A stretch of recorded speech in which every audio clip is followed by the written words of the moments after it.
Olá, amigas e amigos do Jornal da Fórum. Tudo bom com vocês? Boa tarde a todos e todas. Estamos começando agora. Hoje o assunto é o assunto que colocou o Brasil no centro das discussões climáticas hoje no planeta, né? Cúpula do clima. E, como sempre, o nosso presidente, nossa, gostaria de não dizer que é o nosso presidente, né? Queria dizer que era o presidente deles, mas infelizmente é o presidente do Brasil, Jair Bolsonaro, se destacou mais uma vez por mentir diante do mundo com dados falsos.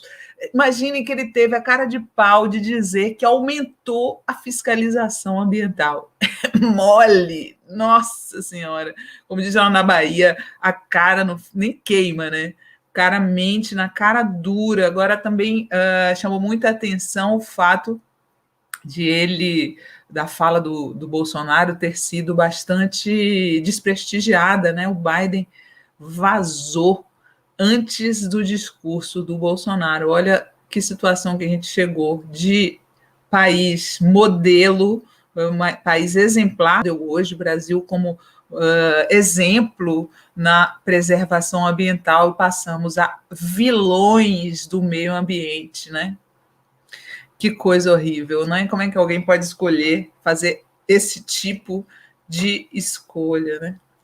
Bom, hoje eu vou trazer aqui para a gente conversar primeiro com o ex-ministro do Meio Ambiente, deputado Carlos Mink, e depois que o Lucas Rocha chegar aqui com o boletim de notícias, ele vai entrar aqui para comentar com a gente. Vem a antropóloga Josileia Danisa Caingangue, que é doutora em antropologia e também indígena, que vai falar para a gente sobre a perspectiva dos povos indígenas, analisar essa cúpula do clima, sobre a qual ninguém espera muito, né, vindo do Brasil. Vamos ver o que é que vai acontecer. Antes de chamar o Mink, eu vou dar aquele boa tarde que eu dou sempre, ler aqui os comentários de vocês e pedir para que se inscrevam no nosso canal, se tornem membros, e se vocês quiserem fazer perguntas ou comentários para os nossos convidados, vocês também podem fazer superchats. Dessa maneira, vocês contribuem com a mídia independente, não é isso? Estamos aqui para defender o meio ambiente, estamos aqui para defender os povos indígenas, nós temos uma missão, né? Maria Angélica Codibelli, boa tarde, Sinara. Andréa Glória, boa tarde a todos. Que vergonha o discurso do protótipo. O protótipo é ótimo. Não tem propriedade sobre o que diz e sobre nada, além de mal saber ler. Fora Bolsonaro, fora Salles. Maria Angélica Codibelli, ao celebrar o Dia Mundial da Terra, somos chamados a redescobrir o sentido do respeito sagrado pela terra, porque não é apenas a nossa casa, mas também a casa de Deus. Marinete Leite manda coraçãozinho. Maicon Aparecido Soares, Damasceno Soares, boa tarde, companheiros. Benedita Donizete de Oliveira, Ditinha, boa tarde, gente. Tem alguém que acreditava que ele falaria a verdade? Realmente, Benedita, não, Ditinha, né? Seu apelido. Pois é, Ditinha. Quem é que ia acreditar? A gente já sabia que ia ver daí para pior, né? E o que o Bolsonaro tem para apresentar lá? Em nosso governo aumentaram as queimadas, em nosso governo reduziu a fiscalização, em nosso governo o delegado que reclama de desmatamento a gente demite. Ele ia falar isso? Né? Não restava nada a ele a não ser mentir e usar os dados do governo que ele sempre criticou para dizer que o Brasil vai bem na defesa do meio ambiente. Juliana Melo Souza, boa tarde, Sinara e compas do meu core da minha tarde. Cleusair Marchiori, boa tarde, comunidade Fórum. Pedro Massa Mendes, boa tarde, amiga de Curitiba. Paulino Glock, boa tarde. Valéria Bizinella, boa tarde. Maria Cosmo, Demilson Fortes. Bom, estão todos de boa tarde a todos e todas. Estão vendo aí que tem a chave Pix para contribuir para a revista Fórum. E eu vou chamar o meu amigo querido Carlos Mink para dividir aqui essa tela comigo. Boa tarde, deputado! Sinara. Que Boa saudade tarde. dos seus coletes Ué, hoje eu não estou com coloridos. colete, né? Está muito calor. Ainda por cima, ouvindo todas essas mentiras aqui, aumenta a temperatura. Que coisa, né? Como que pode, como pode ser tão bolsonóquio, né? Sinara, eu acabei de lançar o Bolsonaro para o Oscar de 2021 e o Salles para ator coadjuvante. Porque, na verdade, tem que ser muito artista, né?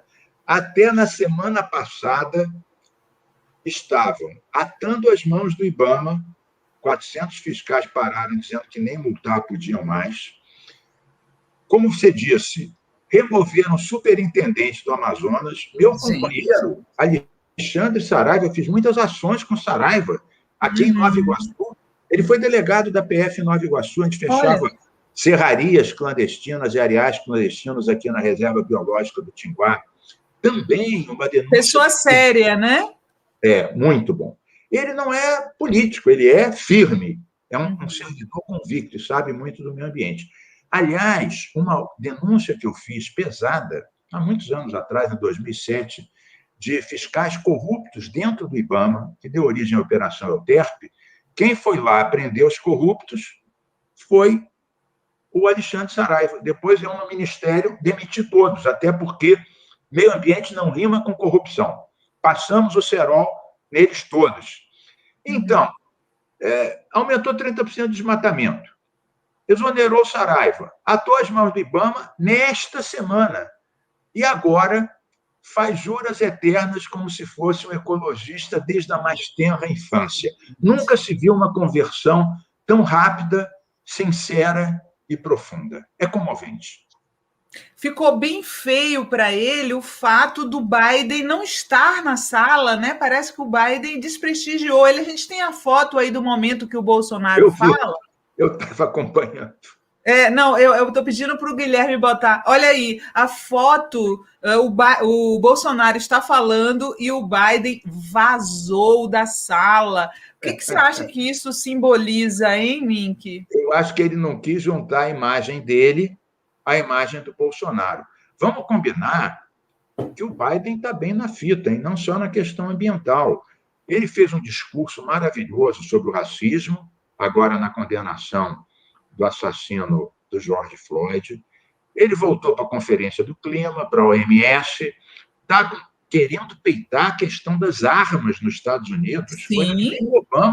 nem o Obama conseguiu. Então, claro, é uma nação rica, imperialista, mas vamos combinar que ele está bem na fita e não queria se associar à imagem de alguém que transformou o Brasil numa bomba atômica virótica. Hoje o Brasil não está só com o Covid descontrolado. Ele virou uma ameaça epidêmica planetária. É isso que a irresponsabilidade negacionista do bolsovírus nos transformou. Como ex-ministro do Meio Ambiente, como é que você vê essa decadência do Brasil, né? Eu vi hoje os jornais, até mesmo os jornais da mídia comercial, falando como o Brasil saiu de exemplo na preservação ambiental para se tornar vilão do meio ambiente no mundo. Como é que isso aconteceu?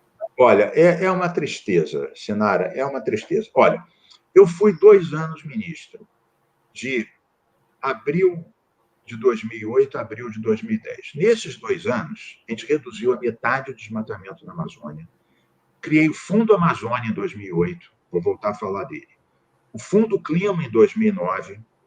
O Brasil foi o primeiro país em desenvolvimento a ter metas de redução das emissões de CO2. Fizemos acordos setoriais com setores empresariais, moratória da soja, pacto da madeira legal, zoneamento econômico e ecológico. Preparei decretos que o presidente Lula assinou, o decreto que regulamentou a lei da Mata Atlântica, a lei de crimes ambientais. Eu tenho, inclusive, um testemunho a fazer. O presidente Lula, que não é um ambientalista de carteirinha, ele é um sindicalista e um político, Uhum. ele me deu muita força. Todas as principais batalhas do meu tempo, eu travava até com outros ministros do mesmo governo, é bom que se diga. Brigava com o ministro Lobão, da energia, que queria fazer térmica, carvão em tudo que é lado. Uhum. Brigava com o ministro da Agricultura, que queria acabar com o Código Florestal, né? Brigava com o ministro do Transporte, que queria fazer a 319, cortando o Amazonas de ponta a ponta. O Lula me puxava a orelha, falava, que você está exagerando. Eu disse, não, eles é que estão desqualificando o meio ambiente. Quer dizer, dentro do próprio governo, vocês tinham embates em defesa do meio ambiente, né? Pois é. Mas o Lula conseguia fazer isso tudo e dava força para mim. As principais coisas, não deixar a cana entrar no Pantanal, o decreto de crimes ambientais, a própria lei do clima. No início, todos os ministérios eram contra, depois o Lula e a Dilma se convenceram e o Brasil foi pioneiro no mundo entre os países em desenvolvimento. Os desenvolvidos já tinham assinado um acordo de redução. Mas voltando a essa questão. No nosso período, a gente criou o Fundo Amazônia. Demoramos um tempão para criar. Isso começou no tempo da Marina, com Tasso Azevedo, um brilhante engenheiro florestal. Mas, no meu tempo, a gente arrematou, criamos e trouxemos o ministro da Noruega para fazer a doação de $1 bilhão. Olha só. Em 2 meses, o Salles conseguiu parar isso tudo. Ele disse que não, ele queria tirar os seringueiros do Conselho do COFA, do Conselho Orientador do Fundo Amazônia, os cientistas, e queria mudar um pouquinho a orientação. A orientação escrita, que foi assinada, era para 10 ações. Combate ao desmatamento, pesquisa, fiscalização, apoio ao extrativismo sustentável dos seringueiros, castanheiros, apoio à demarcação das terras indígenas, coisas assim. Ele falou, não, vamos fazer uma pequena mudança, vamos usar esse dinheiro para indenizar os proprietários que têm terras dentro de parques e que não receberam ainda dinheiro. Aí, os noruegueses e alemães falaram, peraí, a gente não quer interferir, vocês fazem as ações que vocês quiserem, mas a gente tem um compromisso. O compromisso era reduzir o desmatamento, não era indenizar o proprietário. O que ele está mendigando lá fora, hoje, esse dinheiro tem R$1 bilhão ainda parado no Fundo Amazônia, porque ele... Então, se eles quisessem realmente mudar de atitude, teriam anunciado não só que vai reduzir o desmatamento ilegal, acabar até 2030, reduzir 40% das emissões, fortalecer. Ele teria que dizer o seguinte, ponto 1, vou retomar o Fundo Amazônia aceitando os 10 pontos originais que foram assinados em 2008. Vou voltar a demarcar terras indígenas, como o STF manda. Não é uma vontade, está na Constituição. Em 2 anos e 3 meses não demarcaram, Sinara, 1 hectare de Mas terra. ele tinha prometido, né, Minck? Ele tinha falado assim, no meu governo não vai ter 1 centímetro de terra para povos indígenas. Não se pode dizer que ele não tinha falado antes. Exato. Agora, hoje ele falou tudo o contrário. Né? Parece aquela música do Metamorfose Ambulante, né? No mau sentido, né? Com perdão, mau sentido, que a música é maravilhosa. Né? Mas ele realmente desdisse tudo, até anteontem. Mudança climática era marxismo cultural. Desmatamento era mentira de ecologistas. Quem queimava eram os índios. Isso até uma semana atrás. Agora, ele quer combater o desmatamento, fortalecer os órgãos ambientais, quer dizer, se converteu em ecologista, quer dizer, um passe de mágica. Agora, há a chamada, isso é outra música, a distância entre a intenção e o gesto. Vamos ver se os gestos correspondem a essas intenções declaradas. Né? Será? Ele disse que vai fortalecer os órgãos ambientais. Mas será que vai mesmo? Por exemplo, vou dar só um exemplo. O ICMBio, que era uma maravilha. Quem era a direção do ICMBio? Biólogos, engenheiros florestais, né? Zoólogos. Ele tirou todo mundo, botou 5 oficiais da PM de São Paulo. O pessoal, Sinara, até brincava que o nome agora tinha sido IPM-Bio, em vez de ICMBio, que eram 5 oficiais da PM. Nossa, ele vai trazer os biólogos e engenheiros florestais de volta? Ele vai tirar os índios da terra dos Yanomami, que nem o ministro Barroso obrigou ele a fazer e ele está enrolando? O que ele vai fazer para chegar perto dessas promessas de ouro de tolo que ele fez hoje para o mundo. Pois é. Eu queria mostrar aqui, Mink, a gente pegou um vídeo que está circulando agora no Twitter, mostrando como o Bolsonaro desmente a si mesmo. São 2 minutinhos, a gente já volta. Tá bom. Destaco aqui o compromisso de eliminar o desmatamento ilegal até 2030. Você não vai acabar com o desmatamento, nem com queimado, é cultural.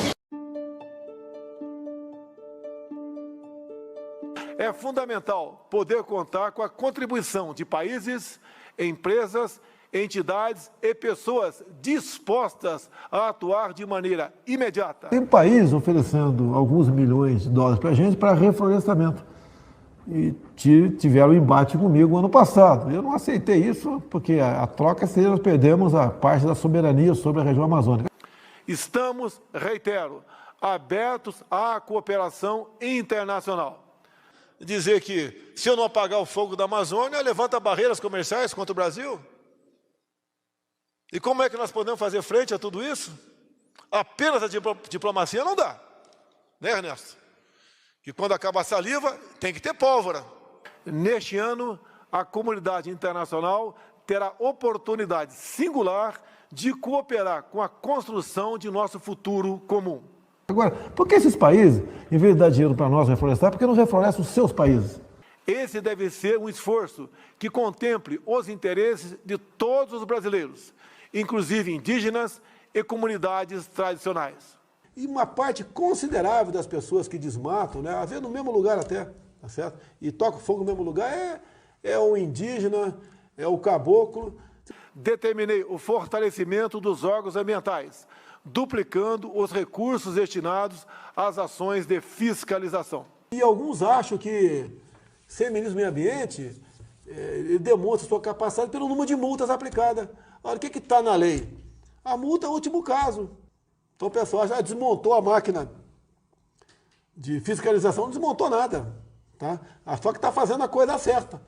Ou não pode um proprietário qualquer, que seja um produtor urbano, rural, um homem que trabalha na cidade, que tenha pavor de receber fiscal. Não pode. Você vê, né? Ele mesmo falou essas coisas. Sensacional, Sinara. Eu vou reproduzir esse vídeo nas minhas redes. Muito bem feito. Né? Não é? Você nem precisa dizer que ele não está falando a verdade. Basta comparar as frases dele até pouco tempo atrás e a performance teatral de hoje. Outra coisa, eu vi que uma das coisas que me chamou a atenção, e vocês puseram no vídeo, ele falando hoje que vai duplicar o recurso, os meios para fiscalização. Eu estava vendo os orçamentos para fiscalização nos últimos 4 anos foram reduzidos para 15% do que eram. 15% do que era há 4, 5 anos atrás. Ou seja, ainda que ele duplique, coisa que eu não acredito que ele fará, nem está essa previsão no orçamento, ainda estaria menos da metade do que era há 5 anos. Mesma coisa o orçamento para unidades de conservação, para cuidar delas todas, que é quase 10% do território nacional, ele colocou no orçamento 16 milhões, 1/10 do que era no nosso período, no período da Marina, meu, da Isabela. Não, e chamou a atenção das pessoas que ele chegou lá na cúpula do clima e tudo que ele contou de vantagem eram coisas que o PT fez. Exatamente. Né? O que ele tinha para mostrar de positivo eram conquistas dos governos petistas. Só faltou mencionar a Marina, a minha e a Isabela. Isso ele não menciona porque nos odeia. Pois é. O Bolsonaro, Sinara, entrou com ações contra mim, pessoa física, na justiça, porque eu botei um Twitter, já há mais de 1 ano atrás, há 2 anos, que ele era machista, homofóbico e racista. E ele perdeu a ação, teve que pagar 40 mil que eu doei para as associações. Agora, o interessante é que o meu advogado ele podia dizer que, como eu era deputado, eu estava exercendo minha liberdade de expressão. Mas não foi essa a linha que nós decidimos. A linha era provar pelas declarações, como vocês fizeram hoje aqui, pegar as declarações dele e provar que ele realmente era machista, racista e homofóbico. E a juíza achou que estava provado, me inocentou e condenou ele a pagar. Toma! Eu fiz mais ou menos a mesma coisa que vocês fizeram hoje. Exato. Esse vídeo é do site Metrópolis, tá? Só para a gente não ficar parecendo que foi a gente que fez, não, a gente está só divulgando. Então eu vou divulgar também, muito bom. Tá do site Metrópolis. Deixa eu te falar aqui, tem uma notícia que saiu na BBC falando que os Estados Unidos surpreenderam com as metas de corte de emissão de carbono ambiciosas, né? Anunciaram nessa quinta-feira um compromisso para cortar as emissões de carbono em 50% até 52% abaixo dos níveis de 2005 até o final da década. Como é que você viu? Olha aí. Como é que você viu essa promessa, Mink? Olha, essa é forte. Essa é forte e eu acho que eles têm condições de cumprir. Eles têm uma grande base tecnológica, têm muito dinheiro. E vamos combinar uma coisa. Na campanha do Biden, eu fiquei até surpreendido. A questão ambiental não foi um capítulo. Ele colocou a questão da sustentabilidade perpassando várias áreas: energia, tecnologia, criação de empregos verdes, diplomacia, papel dos Estados Unidos no mundo, questão climática. Então, não era uma coisa, era transporte, infraestrutura. Inclusive, eu há pouco tempo mandei uma mensagem para o presidente Lula, né? Ele, quando saiu agora, não essa mais recente, de todos os ministros, 8-3, a primeira decisão do Fachin, que tornou o Lula possível candidato, ele fez um discurso histórico de 2 horas, que só esse discurso mudou muita coisa no Brasil. Mas ele não falou de sustentabilidade. Aí eu escrevi para ele, falei, Lula, peraí, ele foi com a gente em Copenhague, ele foi aclamado. O Brasil passou de pior para melhor, né? Primeiro país a ter meta, reduziu a metade do desmatamento da Amazônia. Lula foi aclamado. E foram ministros dele, a Marina, eu e a Isabela. Eu falei, Lula, peraí, você conhece esse assunto, você apoiou essas medidas nossas, assinou os atos, os decretos, não fomos nós só que fizemos. A gente propunha, ele podia concordar ou não.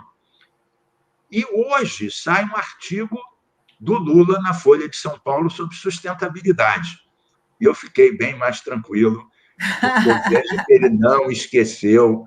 No Brasil é diferente. No Brasil, sustentabilidade é saneamento básico, é transporte sobre trilhos, são outras questões, é despoluir as fábricas, onde os trabalhadores são intoxicados. Aqui no Rio de Janeiro, eu acabei com amianto, com mercúrio, com jato de areia que dava silicose no pulmão do operário, mas em outros estados isso continua.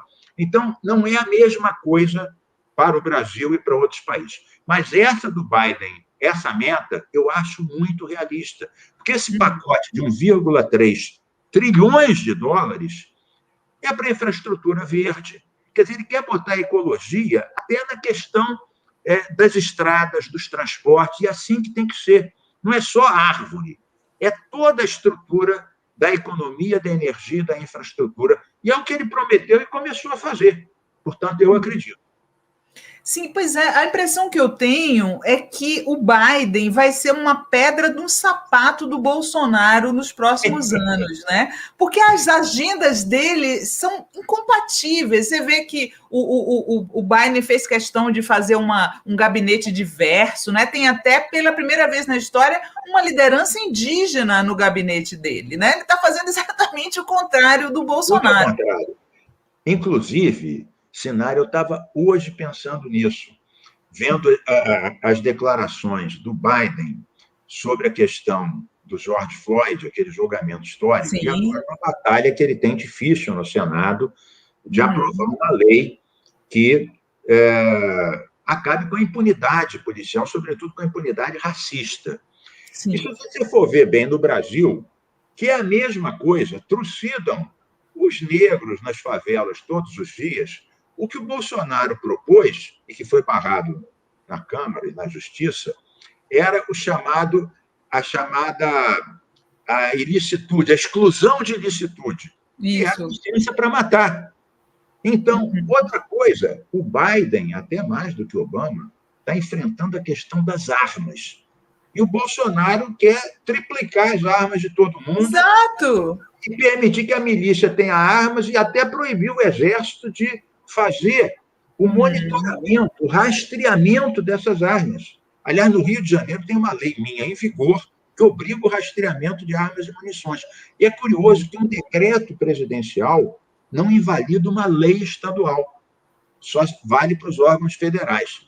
Então, no Rio tem que ter rastreamento de armas. Agora, veja, dentro da tua linha, dos antípodas, eu mencionei a licença para matar e a questão das armas. E direitos LGBTs, e ele colocou uma transexual no governo. É tanta coisa diferente que eu sei que as pessoas do nosso campo falam assim, mas ele é o senhor da guerra. Eu sei disso, isso aí a gente sabe, mas em termos de agenda de costumes e ambiental, o Biden é o oposto do Bolsonaro hoje.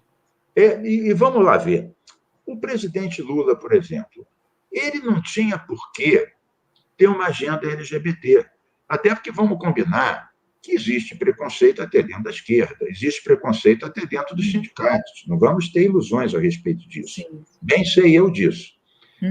O Lula, ele criou um programa no governo dele que foi o Brasil Sem Homofobia, né? Envolvendo 14 ministérios. Não era só dizer não pode dar porrada em gay. Não. Era como ter programas inclusivos no trabalho, na saúde, na educação, uma coisa bacana. Depois a gente fez aqui no Rio, o Rio Sem Homofobia, replicando esse programa, né? O Lula chamou uma reunião, achou que ia aparecer lá 100 pessoas, apareceram 3.000 para ele fazer o anúncio, né, do programa. O Dulce até brincou com ele, presidente, você tem que fazer um gesto. Aí o Lula, qual gesto? E realmente foi um programa, primeiro programa da América Latina. Então, veja, mesmo uma pessoa que não é dessa área de militância, mas tendo sensibilidade social e política, valoriza. E o Bolsonaro, ele tenta escolher. Ele disse que prefere um filho morto a um filho gay. Como é que uma pessoa dessas pode ser presidente da República? Aliás, como é que ele pode ser presidente? Como é que ele ainda continua? Isso é que é a grande pergunta sem resposta. Agora, olha só, eu sei que se fosse outro governo, seria até antiético você comentar o seu sucessor lá no meio ambiente, mas sendo Bolsonaro, vamos falar de Ricardo Salles. O que você achou dele ontem batendo boca com a Anitta? Que tipo de ministro é esse? Me diz. Não, ele realmente... Veja, o Bolsonaro, no início, ele disse que ia sair da reunião do clima, porque o Trump tinha feito isso, e disse que ia extinguir o Ministério do Meio Ambiente.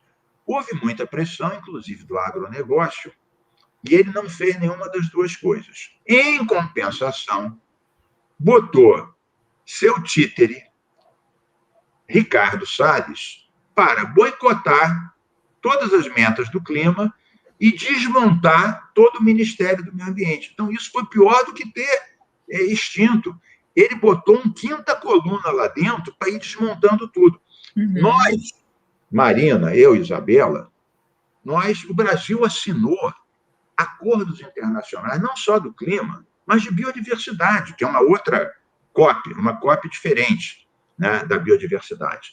E a gente assumiu o compromisso de ampliar as áreas protegidas, ampliar os programas de proteção à fauna, combater o tráfico de animais silvestres, e estávamos fazendo isso. Claro, o Salles faz tudo ao contrário. Então, ele está descumprindo todos os acordos internacionais. Clima, ambiente, biodiversidade. Minou o Ministério de uma maneira inacreditável. Vou dar só um exemplo pequenininho, mas que diz tudo. Eu tenho um amigo, meu biólogo, que se chama Zé Martins, que é o maior especialista brasileiro em golfinhos. Ele estava em Fernando de Noronha à frente do projeto Golfinho Rotador. No que ele se manifestou contra a entrada de grandes transatlânticos na Baía dos Golfinhos, o Salles remanejou ele para o sertão de Pernambuco, onde não há um único golfinho. Ele, que é um dos 10 maiores especialistas do mundo em golfinhos, é claro que ele entrou na justiça, voltou para Fernando Noronha, mas não está mais à frente do projeto Golfinhos Rotadores. Agora, por aí você vê como ele trata a ciência. A gente tem o maior especialista do Brasil, botou para o sertão de Pernambuco. Quer dizer, se contar isso para alguém, nenhum cientista do mundo vai acreditar que isso é verdade, vai achar que a gente está inventando coisa. E o bate-boca com a Anitta? O bate-boca com a Anitta. Olha, primeiro, a Anitta é uma personagem muito interessante. Até pouco tempo atrás, ela não se metia em política. Né? E ela foi, pouco a pouco... Eu conheci a Anitta participando de paradas LGBT. Né? Ela foi entrando em temas, né? E agora ela está muito politizada. Já disse que ano que vem ela vai participar da questão eleitoral, vai botar estritamente a boca no trombone e no trio elétrico. E aí o Bolsonaro se gaba das grandes redes dele e a Anitta é uma daquelas que tem uma rede com milhões e milhões de seguidores. Sim. Então, eu acho que o Salles ele tentou entrar num bate-boca para sair do fogo cruzado, que imagina, ele está respondendo a uma ação do Saraiva contra ele no Ministério, no STF. Está com 400 do Ibama parados porque ele atou as mãos. Vamos combinar que é muito mais cômodo bater boca com a Anitta, né? Do que enfrentar. Mas você sabe que eu fiquei tão chocada quando eu vi aquela foto dele, que ele aparece com as madeiras atrás, assim, cortadas. Tá parecendo... Ele supostamente estava posando diante da fiscalização, mas ele parecia estar essas são aquelas que ele... Isso, essas madeiras são aquelas que ele quer devolver para os proprietários. Olha isso. O Saraiva... Olha, o Saraiva fez um planejamento impecável, impecável. Eu bem sei disso. Porque é diferente, ele podia ir só atrás, não é mais papel, é um documento eletrônico, documento de transporte de madeira, para ver se estava certo ou errado. Não, ele fez uma fiscalização nas áreas de origem, para ver de onde é que essa madeira estava vindo. Se tinha licença, se tinha plano de manejo, se era terra pública, grilada, ou se era terra particular. E desmontou tudo. Foi um trabalho de pesquisa e investigação, nota 10. E ele pôs lá para dizer, isso tem que ser devolvido, é perseguição. Alguns amigos meus postaram no Twitter e no Instagram uma foto minha em cima de madeiras, mas eu com a fiscalização do Ibama, claro. Né? Aprendendo madeira, prendendo os madeireiros, fechando serraria ilegal. Puseram esta foto e do lado a foto do Salles, essa que você está dizendo, ele apontando como quem diz, está tudo errado, tem que voltar às mãos dos seus legítimos donos, que são os madeireiros ilegais. Puseram as duas para dizer, ministro do Lula, em operação com o Ibama, ministro do Salles devolvendo a madeira para os criminosos ambientais. Puseram as duas, uma do lado da outra. Ótimo, eu fiquei bem contente com a comparação. Claro, né? Claro. Me diz uma coisa, essa semana teve aqui no Jornal da Fórum o Paulo Sérgio Pinheiro, e você viu que a Comissão Arnes mandou uma carta lá para a cúpula do clima, alertando, né? Dizendo, olha, o Bolsonaro está desmontando a fiscalização e fez isso e aquilo, contando toda a verdade. Eu vi, aliás, excelente carta. Isso. E aí ele falou aqui que acha que os Estados Unidos não vão dar nem $1 para o Brasil, que o Ricardo Salles está pedindo 5 bilhões. Pedindo 5 bilhões. Eu concordo com ele. Eu acho que não vão dar. Eu acho também que o Biden assumiu esse protagonismo. Ele também é o anti-Trump. Né? Tudo que o Trump fez, ele está fazendo exatamente o sinal contrário. Isso. Trump saiu da reunião do clima, do Acordo de Paris, e ele rapidamente conseguiu ser o protagonista dessa cúpula que o mundo inteiro parou para ver. É claro que ele não vai cortar o diálogo com o Brasil. O que interessa, o Brasil, não só a floresta amazônica, é um grande emissor, um país importante. O que eu acho que ele vai fazer, em algum momento, é dizer o seguinte: que bom que vocês vieram aqui participar, que bom que vocês apresentaram metas interessantes. Vamos fazer o seguinte: Vamos deixar um tempinho ver o que vocês fazem. E daqui a 3 meses a gente volta a falar. Claro que isso acontecendo, nós teríamos a maior boa vontade de colocar recursos nessa direção. Mas vamos dar um tempinho, porque nada como essas intenções começarem a ganhar corpo, e estaremos aqui para ajudar, com certeza. Ele vai manter, ele não vai querer romper. Se fosse para denunciar, ele não tinha nem convidado o Bolsonaro, vamos combinar. Né? E não tem sentido também uma cúpula de 40 países não ter o Brasil. Não tem a Amazônia. Ele vai ter o chicote e a cenoura. Ele vai dizer muito bem, então, você quer aqui a cenoura, então vamos lá ver o que vocês vão fazer pelo clima, pelas florestas, pelos índios. Então, acho que é isso, mais ou menos por aí, que vai ser a fala dele. Entendi. Esse é o resultado para você dessa cúpula do clima. O que a gente pode esperar é que os Estados Unidos, os outros países, né, presentes, exijam do Brasil uma contrapartida antes de fazer qualquer coisa. Não, com certeza. Mesmo o Fundo Amazônia, quando nós conseguimos, em 2008, este dinheiro tinha como contrapartida a redução do desmatamento. Eles não pegaram $1 bilhão, a Noruega, dizendo, toma aqui. Não. A cada ano, de acordo com a redução do desmatamento, a gente ia gastando mais em programas de sustentabilidade, pesquisa, apoio aos indígenas, apoio às reservas dos seringueiros, dos castanheiros, etc., etc. Inclusive, Sinara, muita gente, na época, especulou o que esses noruegueses estão querendo aqui, tem interesse econômico na Amazônia e tal. E o ministro, nós trouxemos não só o ministro do Meio Ambiente, o primeiro-ministro, vieram aqui assinar. E eles disseram, isso em 2008, estou falando de algo que aconteceu há 13 anos atrás. O que disse o ministro? Falou, olha, nós somos um pequeno país perto da Groenlândia. Quando aquilo derreter, nós vamos ser um dos primeiros que vai submergir. Nós não somos Papai Noel, não. Isso, para nós, é um seguro de vida. Então, tem uma explicação muito objetiva. Eles vão submergir com o derretimento da Groenlândia. Eles estão lá do lado. E aí, o Fundo Amazônia, eles não interferem em nada. A composição do COFA, do Comitê Orientador, os programas escolhidos, zero. Eles só querem uma coisa, resultado.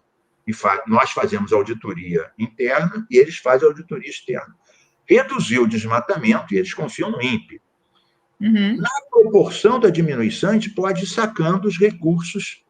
Então, essa história de ter contrapartida não é novidade. Foi o princípio que a gente usou para fazer o Fundo Amazônia há 13 anos atrás. Tá bom. Bom, Mink, muito obrigada pela sua participação aqui, adorei. Volte sempre, viu? Beijinhos eco-libertários, biodiversos e combativos. Ok, muito obrigada, um abração. Tribuna Democrática. Opa, acho que cortou ele aqui. Gente, é muito bom, né? A gente ouvir pessoas que entendem como é que a gente pode abrir mão dessas pessoas para ter um Ricardo Salles, ministro contra o meio ambiente. Realmente não dá para entender. E o nosso amigo Lucas Rocha já está por aí?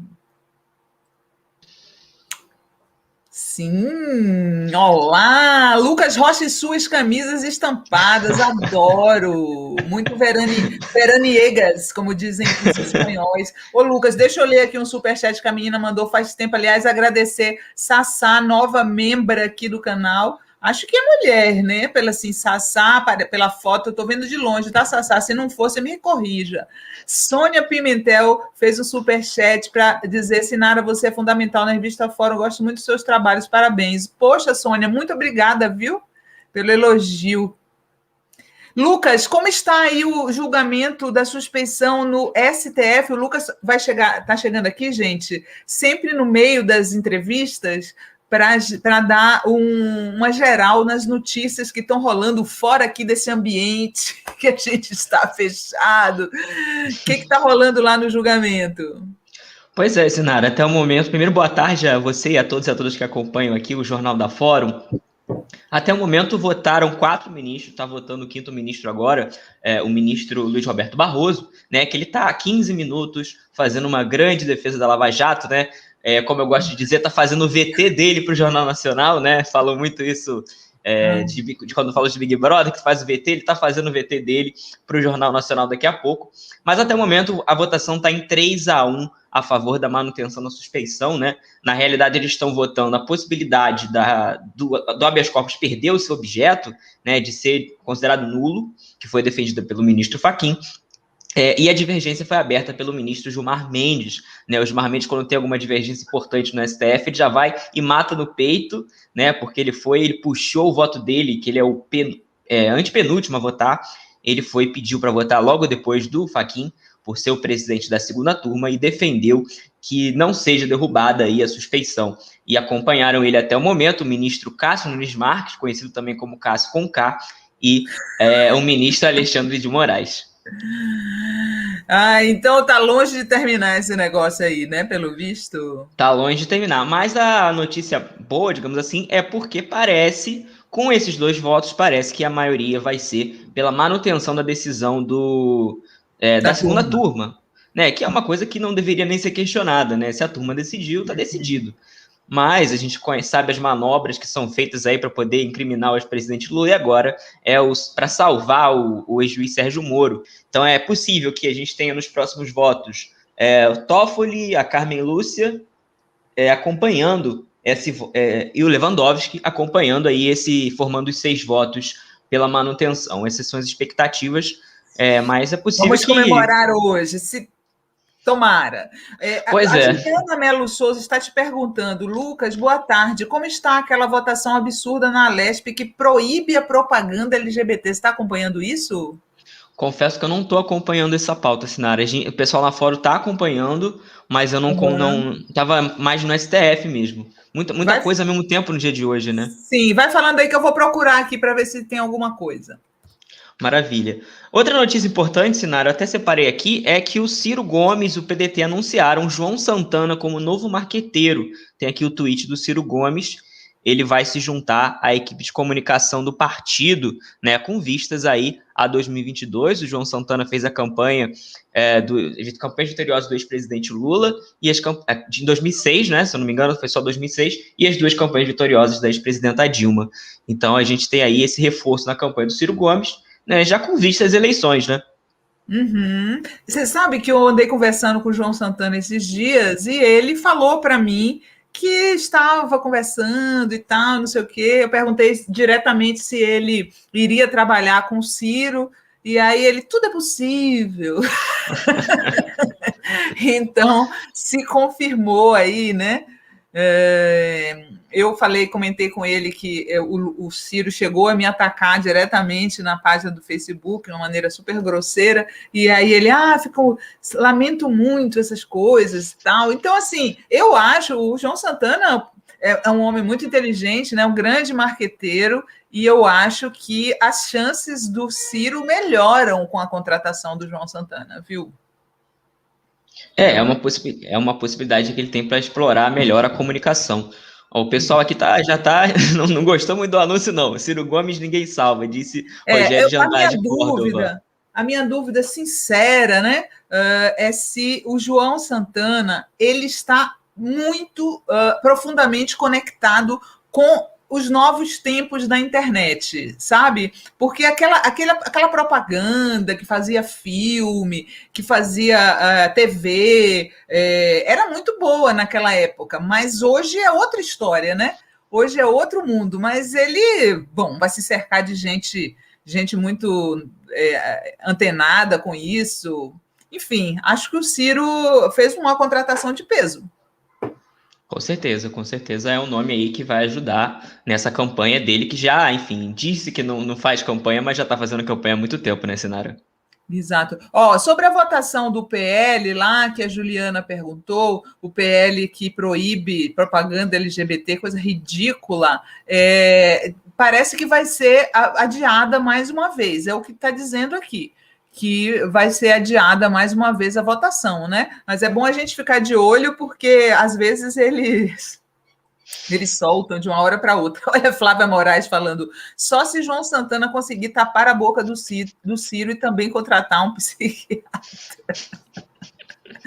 Realmente, o lance do Ciro é justamente essa coisa boquirrota, né? Ele acaba falando demais, né? Pois é. Sinara, eu queria pedir para quem está nos assistindo, se puder fazer superchat, se puder fazer doação pelo Pix, porque essas doações são muito importantes, né? E também se tornar membros aqui do canal da Fora, como se fosse uma assinatura que tem em vários jornais, que faz uma assinatura em um programa de streaming. Eu vi muita gente aqui reclamando que parece que o superchat é bem... Às vezes não consegue fazer o superchat, eles estão falando aqui, viu? Aqui, ó, Márcia Pierce. Os superchats são super temperamentais. Não consigo mandar nada abaixo de R$ 27,90 e acabo não mandando. Caramba! E a Sônia Pimentel falou, Sinara, boa tarde, fiz de tudo para enviar um superchat falando o que disse acima e mais alguma coisa, no valor de 15, não consegui de jeito nenhum. Engraçado, gente, né? Deve ser algum problema aqui do YouTube. Eu já vi também que uma amiga minha que mora nos Estados Unidos, esses dias ela tentou assinar o Socialista Morena várias vezes pelo PayPal e não conseguiu. E eu boto o coisa pelo PayPal justamente porque fica mais fácil, né, para declarar para o imposto de renda e essas coisas todas. Mas aí, às vezes, as pessoas apanham, viu? E eu nem sei mexer, né? Está lá, mas a gente não sabe mexer nisso, gente. A gente só vai aí nas indicações do próprio YouTube, né? Não tem como a gente saber o que acontece. Mais alguma novidade de hoje? Além da... Acho que cúpula do clima é o grande assunto do dia, né, Lucas? Não, é verdade. O julgamento do Lula. A gente tem aqui separei mais uma notícia aqui também, que a Câmara, a pedido do deputado Carlos Velas, do PT de Pernambuco, a Comissão de Direitos Humanos e Minorias da Câmara vai ter uma audiência pública sobre a Lei de Segurança Nacional e estão convidados o ex-candidato a prefeito Guilherme Boulos e o youtuber Felipe Neto, notícia da Mônica Bergamo. Quando vai ser?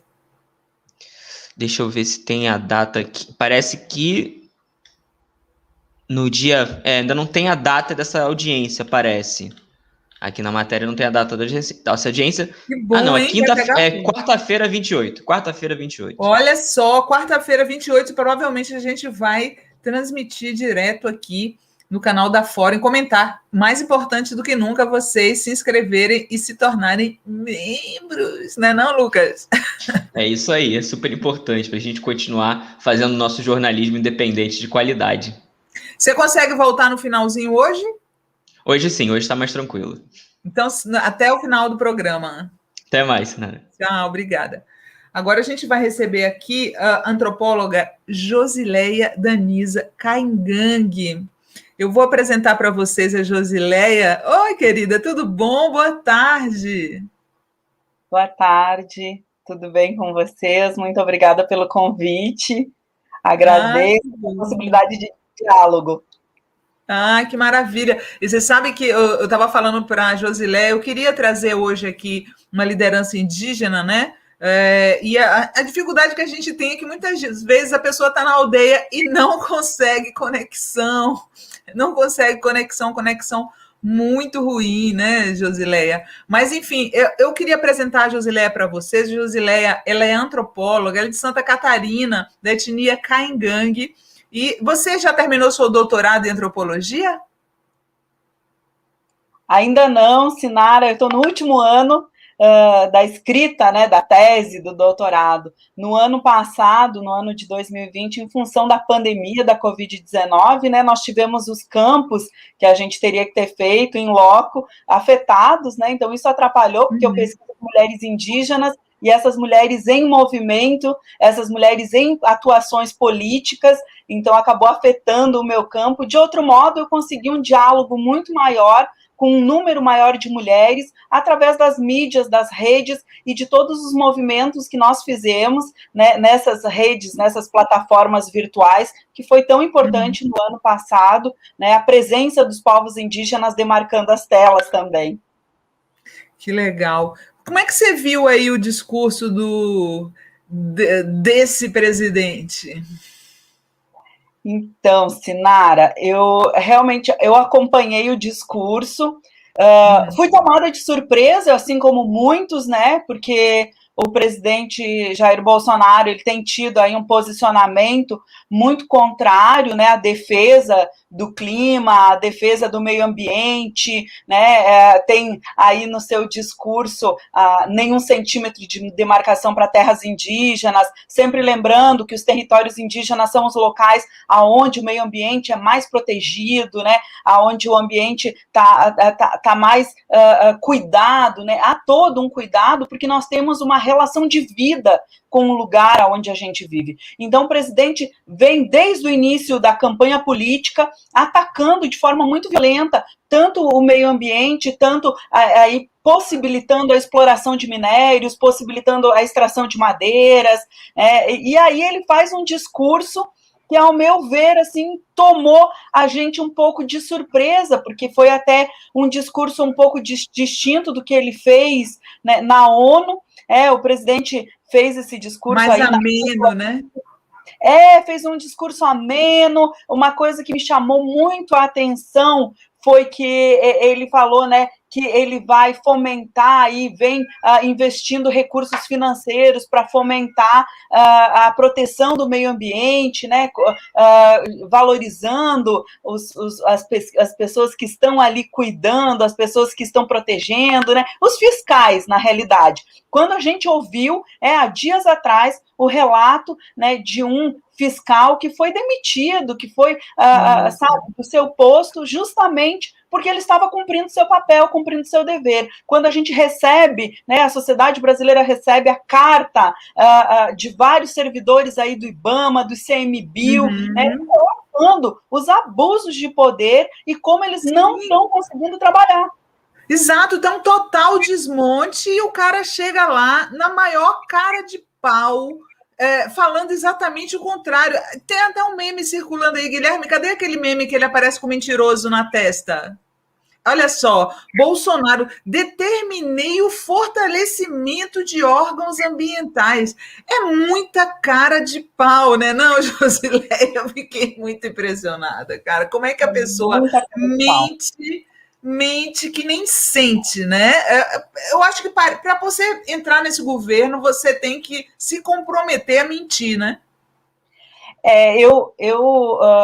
Assim, a partir do que eu ouvi dele e do que eu estou ouvindo também dos outros, das outras lideranças indígenas que atuam em defesa do clima, nós estivemos na COP25, né, em Madrid, fazendo a luta pela defesa do clima, e eu vejo que o governo saiu totalmente desacreditado, porque os outros líderes, né, os outros 39 líderes, não podem acreditar num governo que tem duas caras, que está mascarando a voz que ele tem, e acompanhado do ministro, né, o Ricardo Salles, ele tem esse compromisso com uma linha, que é a linha da exploração, do agronegócio, das mineradoras. Então, não há como você ter defesa do clima, defesa do ambiente, se você está comprometido com outros, né, que são contrários a isso. Bom, o fortalecimento dos órgãos, a gente falou, é uma grande mentira, né, a gente precisa reforçar isso.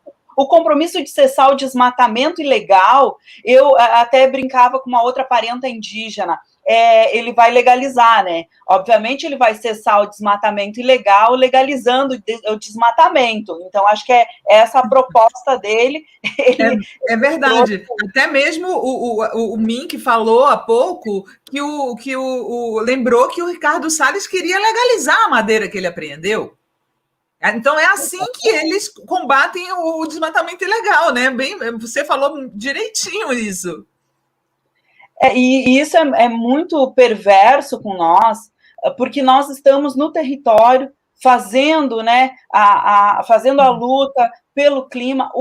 As mudanças climáticas, elas já afetam nós, povos indígenas, já afetam de muito tempo. Nós, mulheres indígenas, temos falado isso nas diversas reuniões que nós temos, porque nós vemos a alteração no nosso plantio, nas nossas roças, no material que nós vamos fazer o nosso artesanato. Há uma alteração que a gente percebe, que a gente sente, a gente sabe que tem aí chuvas que caem em tempos errados, que não eram o tempo que a gente estava acostumado. A gente percebe que a produção, né, dos nossos alimentos, ela está muito, muito, muito diferente do que era há 20 anos atrás, há 30 anos atrás. Vocês precisam ouvir, Sinara, as mulheres mais velhas falando sobre isso, né? As nossas cofá, que são as nossas avós, falando das alterações e das mudanças climáticas.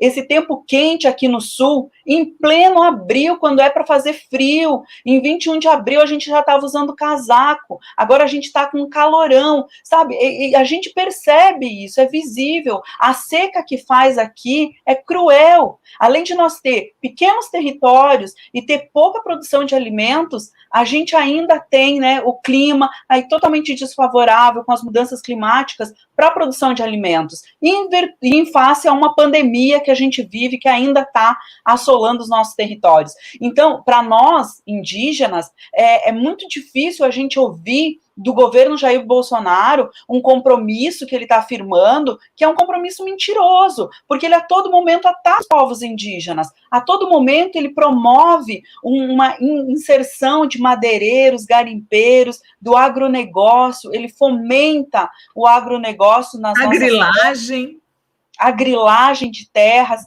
Então, tudo isso para a gente foi assim, é um despautério, né? A gente não pode, é vergonhoso para a nossa nação, para a nossa sociedade brasileira.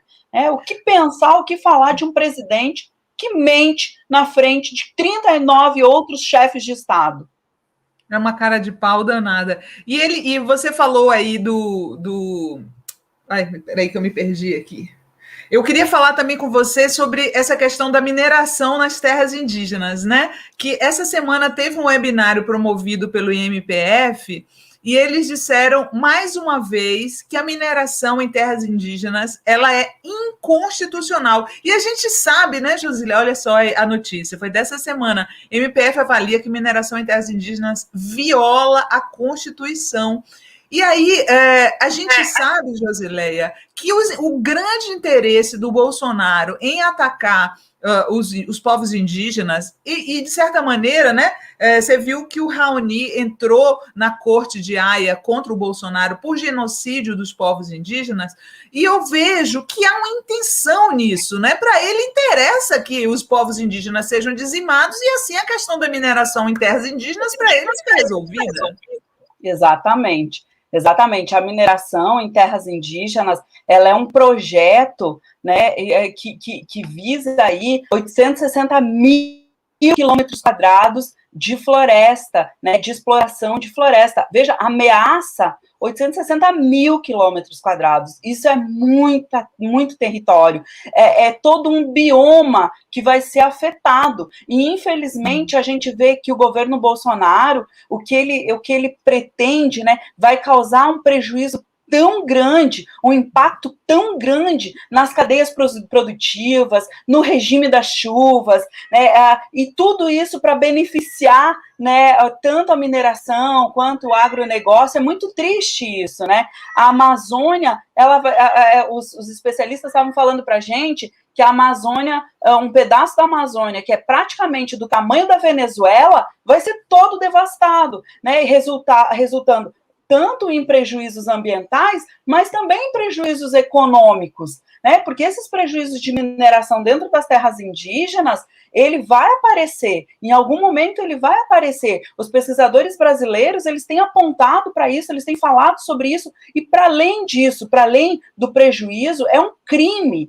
é ilegal. Na nossa Constituição, a exploração mineral em áreas protegidas, ela é ilegal. O bioma dessas áreas, ele é intocado, né? E o Jair Bolsonaro, ele simplesmente quer apresentar de tudo quanto é jeito formas para que essa exploração seja possível. Aí você veja, a mineração não é só os prejuízos ambientais, e é isso que eu gosto muito de trazer, é os prejuízos sociais. né? A gente sabe que onde tem mineração, infelizmente, tem vários outros prejuízos sociais para as comunidades indígenas, alcoolismo, desde de violência sexual, contaminação dos rios, né? Contaminação. Então, para além das violências, para além de toda essa degradação ambiental, também as violências sociais que chegam, porque é o outro chegando num território que vive a seu modo, que tem um modo de vida distinto e que muitas vezes os garimpeiros não sabem respeitar, né? Na maioria das vezes não sabem respeitar. Quantas mortes a gente já viu em função da mineração em terras indígenas? Né? Quantas mortes? Quantos índios já tombaram? Então, isso tudo é muito... E aquele general Heleno, toda vez que ele vai dar entrevista, ele não esconde o que eles querem, né? Eu acho incrível que as pessoas parecem que não percebem.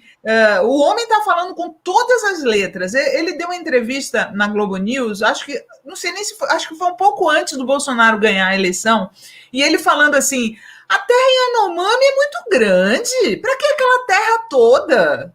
Né? Então, assim, eles não escondem o que eles querem. E eu acho, Josileia, que as pessoas, elas não têm noção. Muita gente fala assim, o indígena já deveria ser incorporado à sociedade, né? Eles falam isso muito. Deveria ser incorporado à sociedade, deveria ter carro, apartamento, essas coisas. Só que a real, o que acontece no mundo inteiro, a Josileia sabe, ela é antropóloga, o que acontece no mundo inteiro é que quando o indígena é retirado das suas terras, ele vira favelado nas grandes cidades. Essa é a realidade. Exatamente. O general Augusto Heleno, e aí só para pegar esse link que você fez com o general, ele defende a exploração das riquezas da Amazônia, ele sempre defendeu, desde que o Jair Bolsonaro virou candidato, ele sempre defendeu, e ele tem aí uma tendência, né, de mostrar quem são as pessoas que defendem, que protegem o meio ambiente na Amazônia, quem são esses ambientalistas, sabe? E faz assim, piada, traz o nome das pessoas, então ele causa aí uma sensação de medo, sabe, para os ambientalistas que estão atuando na Amazônia. Intimidam. Porque tem essa intencionalidade, sabe? Existe essa intencionalidade. E isso que você fala sobre a assimilação, né, o projeto assimilacionista dos povos indígenas, esse é um projeto que vem desde sempre, né? Desde 1890, quando há aquela ideia de tirar o índio do mato, depois com o SPI foi assim, durante a ditadura militar, depois com a FUNAI foi assim. Então, quando os indígenas são desapropriados das suas terras, que é o que aconteceu muito aqui no sul do Brasil, no norte, no nordeste do país, né, no centro-oeste, em alguns casos, com os Guarani Kaiowá, no sudeste, em Minas Gerais, em São Paulo, você vê, sim, os povos indígenas engrossando a periferia social, né, na periferia, na borda das favelas, porque eles não ficam nem na condição de sujeitos sociais que moram, né, num morro, numa favela, eles ficam à margem desta margem social, eles não acessam políticas públicas, eles não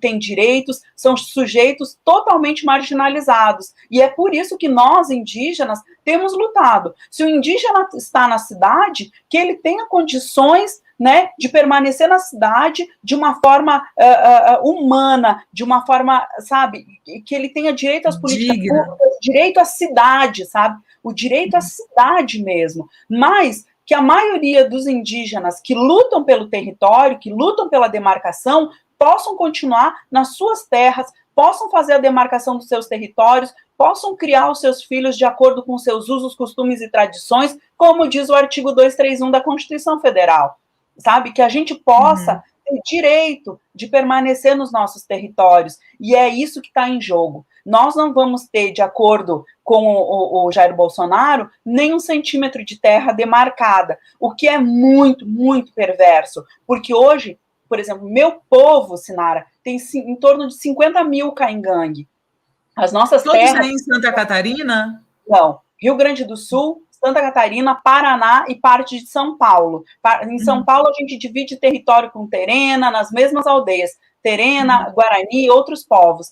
Mas aqui na nossa região sul, né, nos nossos estados, nós não temos terra suficiente. E aí há um grande número de famílias que estão em retomadas de territórios tradicionais. E ficar em retomada é você colocar a sua vida em risco, né? Porque a vida fica, sim, em risco em função dos conflitos, dos confrontos, é você não ter direito a uma alimentação, é você não ter direito nem à água, muitas vezes, é ficar à margem nas rodovias. Então, isso é muito perverso para um povo que manejou, que cultivou toda a floresta da Mata Atlântica, toda a biodiversidade da Mata Atlântica, e onde estão as florestas de araucária, principalmente, foram manejadas pelos meus ancestrais. E hoje a gente não tem direito a ter um território para poder viver em paz com os nossos filhos. Então, isso é muito triste. Claro. Hoje também, Josi, teve a líder, hoje o Biden convidou, gente, não só o Bolsonaro para discursar lá na cúpula do clima, mas convidou uma líder indígena brasileira, uma coisa assim inédita, né? Líder Wapichana discursa na cúpula do clima e diz que povos indígenas perderam espaço. Sem citar o governo Bolsonaro, Cinéia do Vale do Conselho Indígena de Roraima afirmou que os povos indígenas perderam espaço na discussão de políticas públicas para o meio ambiente. Ela disse ainda que uma forma de preservar florestas seria dar autonomia para que indígenas desenvolvam suas próprias estratégias de conservação.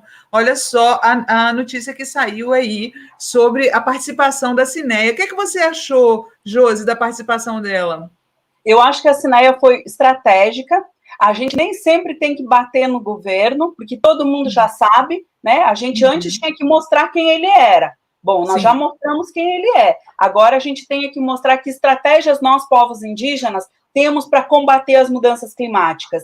E aí a Cinéia deu aí alguns apontamentos, alguns caminhos que são possíveis. Um é a demarcação de terras indígenas, demarcação de territórios, porque os territórios mais conservados estão em terras indígenas. Então, conservar as terras indígenas, demarcá-las, protegê-las, deve ser primordial para o Estado brasileiro, para o governo brasileiro, que nesse momento não é.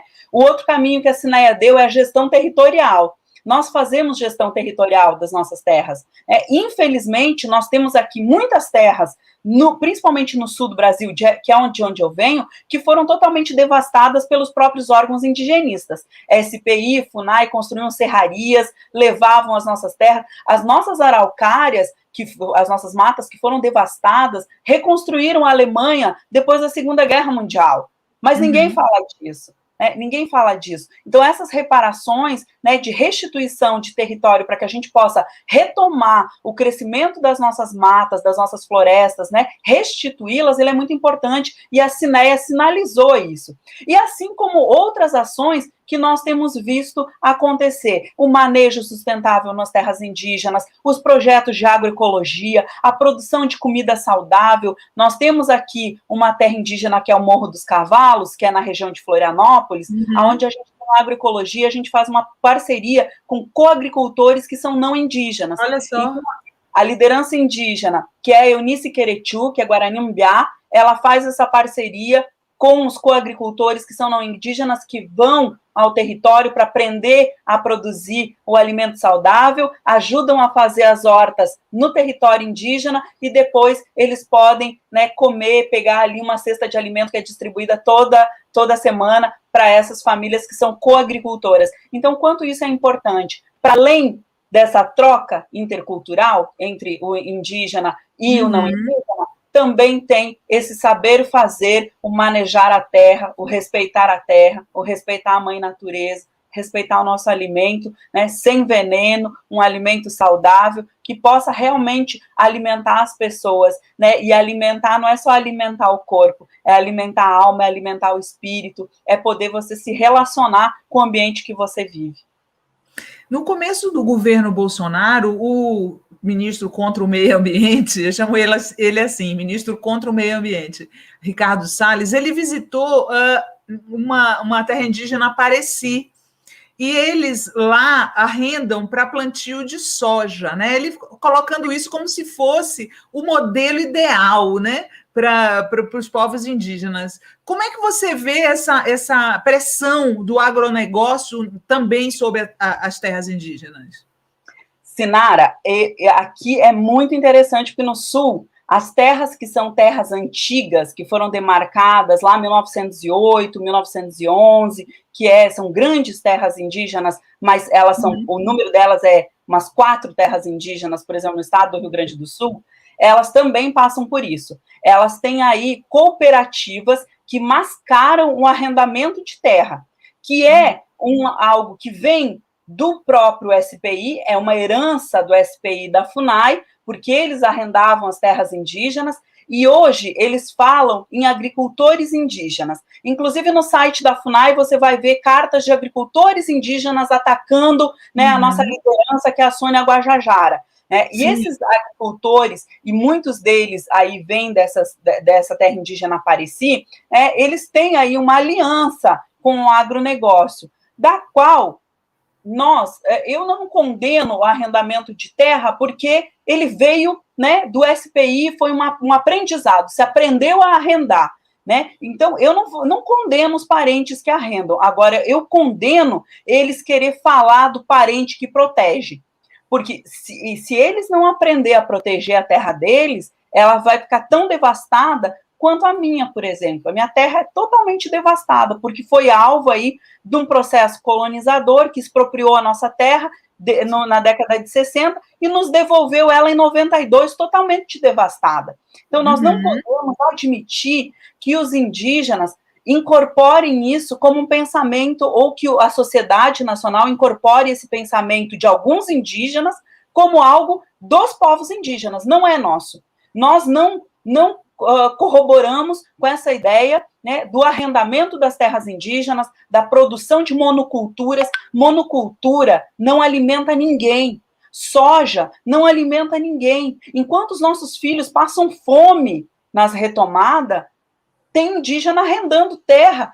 Nessas mesmas terras indígenas, Sinara, que tem grandes arrendamentos, há uma miserabilidade tão grande de outras famílias, enquanto 4, 5 famílias são beneficiadas, outras padecem. Então, isso não pode ser certo, não pode ser justo, e isso é o quê? A cooptação de lideranças, que sempre houve, desde tempos imemoriais, para poder invadir os nossos territórios, para poder colonizar, para poder, né, expropriar os territórios, sempre houve isso, a cooptação de lideranças. Mas nós não queremos simplesmente falar, olha, parente, nós não queremos que vocês continuem falando que os povos indígenas são a favor do agronegócio. Não, nós não queremos falar isso para eles, nós queremos que os nossos parentes compreendam que o que eles estão fazendo hoje vai ser tão maléfico amanhã que os próprios filhos deles vão pagar pelo que eles fazem hoje, que é simplesmente desmatar.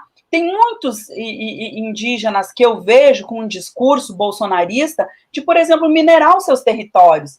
Gente, quem é a favor de mineração é só porque não tem consciência do que é a morte através da mineração, seja a morte social, seja a morte ambiental. Então, a gente precisa repudiar com veemência essas práticas e essas falas, que são de pessoas que são cooptadas pelo próprio governo Bolsonaro, né, e há tempos atrás por outros, nesse momento pelo governo Bolsonaro, para praticar, né, esse tipo de crime, porque é um crime.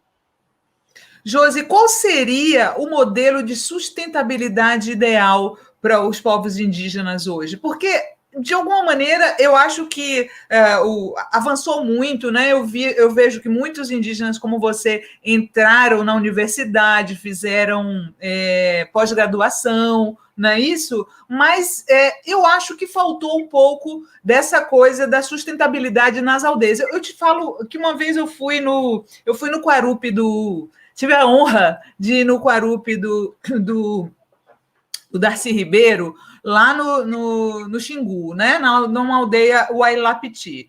E aí, chegando lá, eu percebi que tinha uns painéis de luz solar abandonados, assim. E aí eu perguntei, mas esses painéis aí, não tinha luz, né? Não tinha luz no local. E esses painéis aí? Falaram assim, não, porque veio uma ONG estrangeira, disse que ia instalar, acabou não instalando, e lá faz bastante sol, né? Era para ter painéis solares funcionando muito bem. Eu gostei muito de ver a conexão lá no Xingu dos indígenas com a internet, que já tinha, isso já faz alguns anos, ainda era no governo Dilma. Então, assim, você acha que era possível avançar mais nesses projetos de sustentabilidade das aldeias? Eu acredito que sim. Primeiro, Sinara, nós tivemos aí os projetos de gestão ambiental que agora estão paralisados, né? Tudo se paralisou, mas teve aí muitos territórios indígenas que conseguiram pensar os seus projetos e que hoje conseguem, né, atuar a partir dos seus projetos e se autogestar. Isso é muito legal.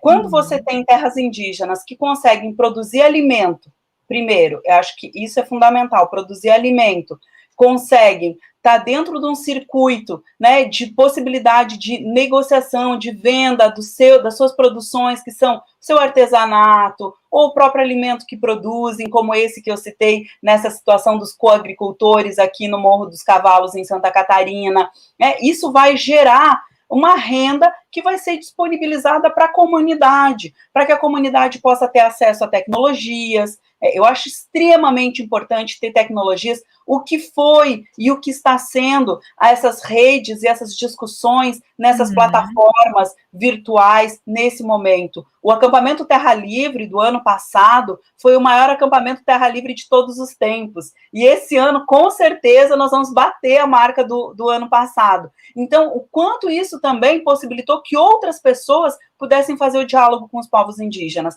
Então, quando você tem você tem uma terra indígena que tem uma gestão territorial, um projeto de gestão firmado, um projeto de gestão coerente, que vai valorizar, né, todo o circuito de alimento, de vida, de água, de gestão da água, de gestão dos recursos hídricos, que a gente tem bastante, florestais, a nossa fauna, que possa fazer uma gestão adequada de tudo isso, né, e que possa trazer tecnologia, sim, tecnologias sociais, que venham a dar conta, né, do que a gente vem tendo hoje nos territórios indígenas. Eu acho que essa é uma possibilidade, mas a gestão territorial e esses projetos que iniciaram, eles só vão ser possíveis com o apoio do Estado, porque o Estado é quem consegue mandar tanto recurso humano, que possa instalar, que possa fazer oficina para que a gente possa aprender, né, sejam painéis, como você citou, de energia solar, mas seja nos ensinar a poder,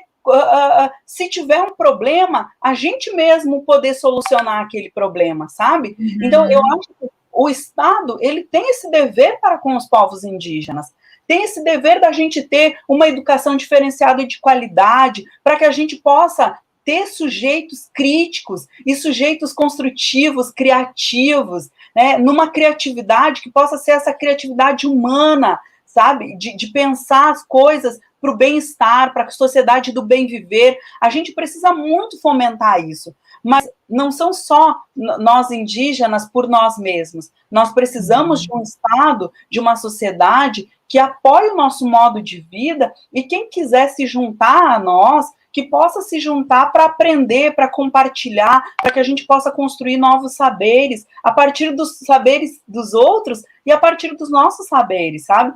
Então, eu acredito muito na transformação para o bem viver, nessa gestão, nessa possibilidade de projeto de gestão territorial, mas isso só é possível se a gente tiver um governo que realmente acredite na vida, porque esse governo, ele só fomenta a morte, infelizmente.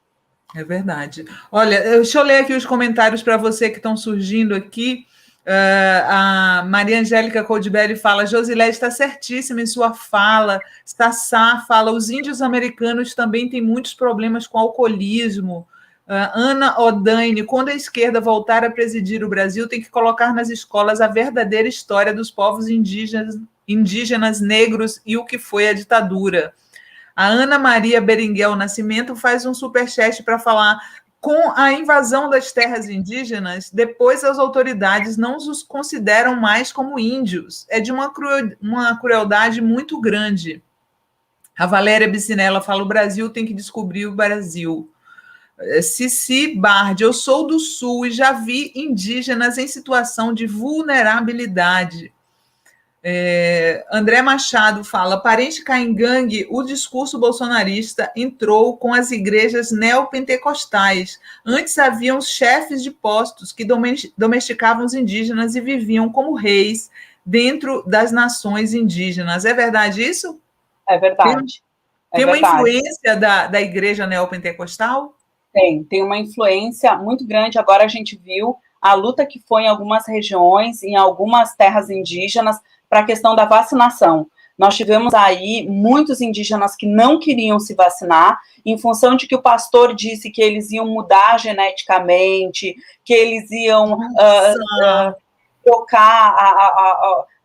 trocar o modo de vida deles, que eles iam virar jacaré, que era a marca da besta, sabe? Então, foram várias coisas, várias situações que foram colocadas para os indígenas que são hoje de igrejas neopentecostais e que os pastores pregaram de forma muito forte e que nós tivemos que nos mobilizar, todos nos mobilizamos, fizemos card, fizemos vídeos, vacina parente, nós mulheres indígenas fazíamos uma live por semana, né, tratando desse assunto do vacina parente. Então foi muito, muito importante a nossa ação para poder desmistificar o que as igrejas, né, neopentecostais estavam colocando para os indígenas que são seguidores dessas religiões. Foi muito difícil e triste, porque ao mesmo tempo que a gente fez uma luta enorme, gigante, para acontecer a vacinação dos povos indígenas, ao mesmo momento eles soltavam aí inverdades sobre a vacinação.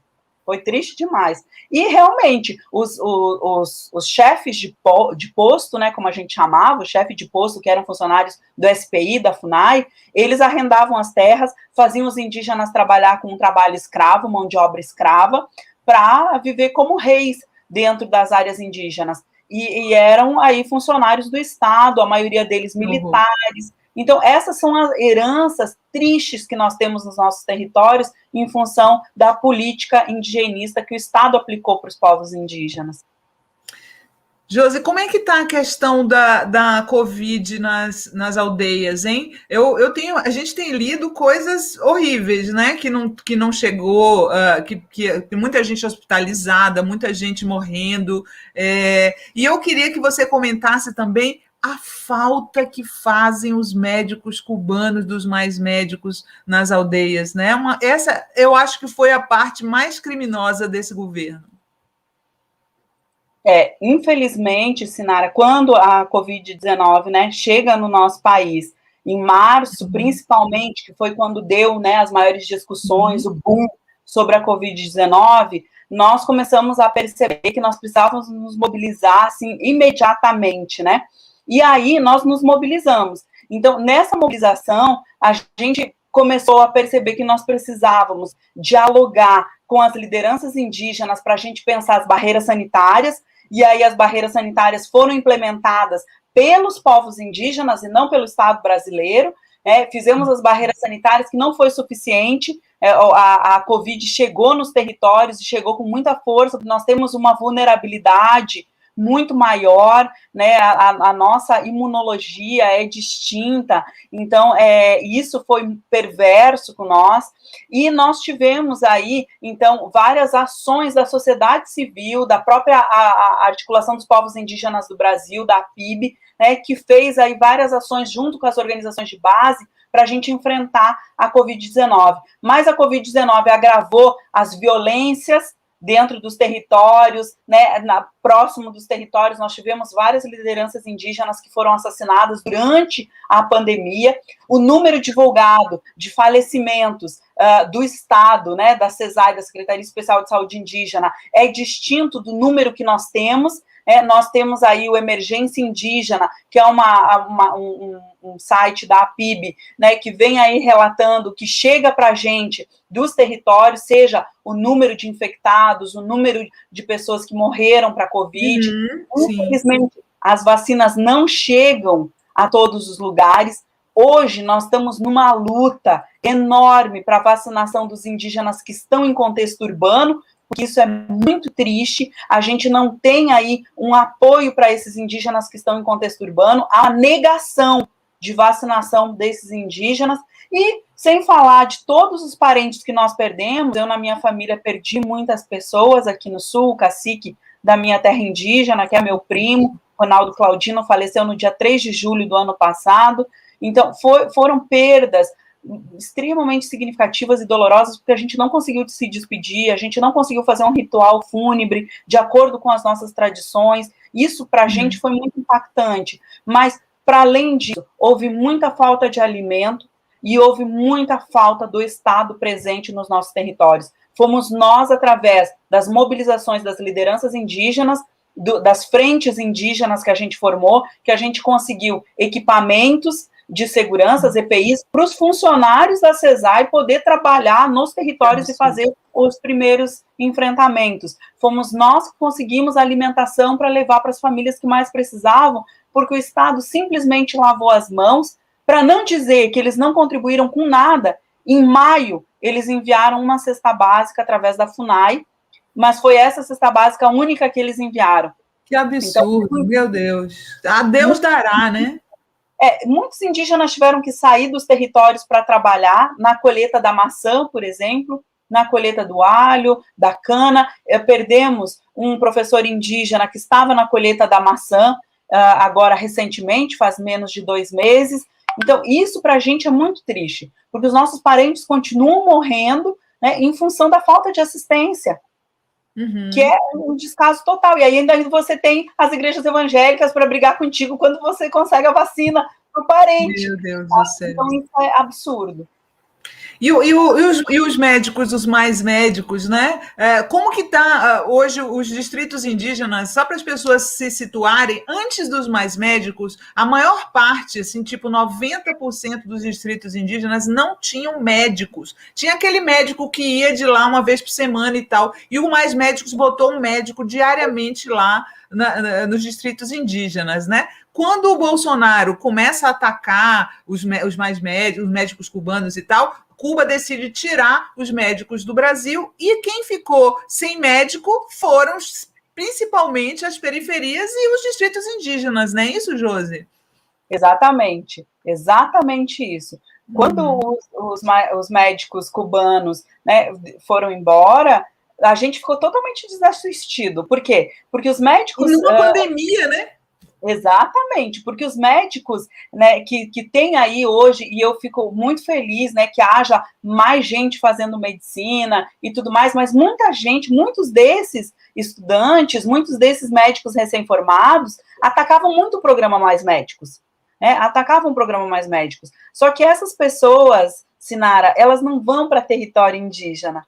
Elas não vão sair das suas famílias, da sua casa, por exemplo, não vão sair aqui de Florianópolis para ir lá para o Amazonas, lá para o Rio Negro. Não vão sair para ir lá para o Yanomami, para ir lá para Roraima, sabe? Então, é isso que a gente não sai nem muitas vezes para ir para a própria terra indígena, que é aqui perto. Por quê? Porque é uma situação muito delicada, são municípios pequenos, né? Você tem que ter aí uma preparação para fazer um atendimento primário muito rápido para vários casos, né? Desde picada de cobra, picada de aranha, até um acidente que acontece. Então, é muita coisa. E você realmente tem que se dispor a ir morar num local distante. E que os nossos médicos brasileiros, né, infelizmente, a maioria não se dispõe a ir para o interior.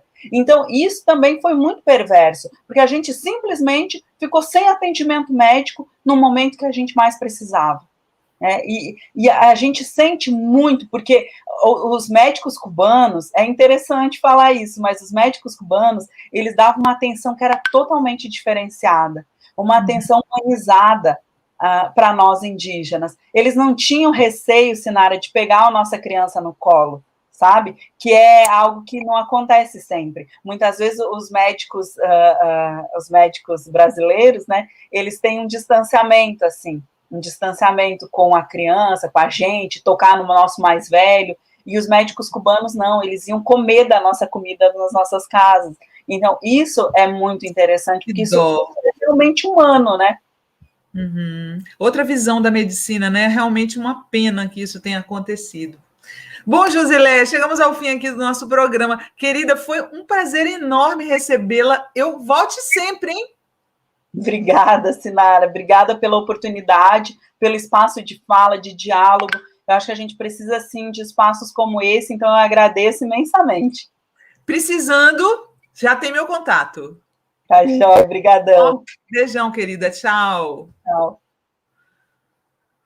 Bom, chegamos ao fim aqui do nosso Jornal da Fórum, hoje sobre meio ambiente e cúpula do clima. Quem não assistiu desde o começo, assista, porque o Mink foi maravilhoso, a Josilé foi maravilhosa. Gente, é muito bom ouvir essas pessoas para a gente entender e se situar na questão do meio ambiente, que é fundamental no mundo hoje, né? Vocês sabem que o Bolsonaro, os bolsonaristas, eles não são só negacionistas da Covid, né, do distanciamento social. Eles são negacionistas de uma maneira geral, eles são negacionistas do clima. Eles são negacionistas de que haja um câmbio climático, que é justamente o ponto principal lá da cúpula do clima, assim como tem muitos deles que são negacionistas de que a Terra seja esférica, né? A gente não pode deixar de falar que existem muitos negacionistas, né? Os negacionistas da Terra esférica e que acham que a Terra é plana, coisa que a gente nem nos nossos piores pesadelos a gente poderia imaginar. Cadê Lucas Rocha? Olha, estou vendo que tem uma conterrânea minha aqui, Elinalva Bastos, maravilha de programa aqui diretamente de Piauí, Bahia, minha terra. Nasci em Piauí, viu? Sabia, Lucas? Sabia não, Sinara. É uma cidadezinha lá do interior da Bahia, região Cacaueira. Minha família é toda de lá. Você é carioca da Gema? Sou carioca da Gema. De onde? Qual bairro que você mora?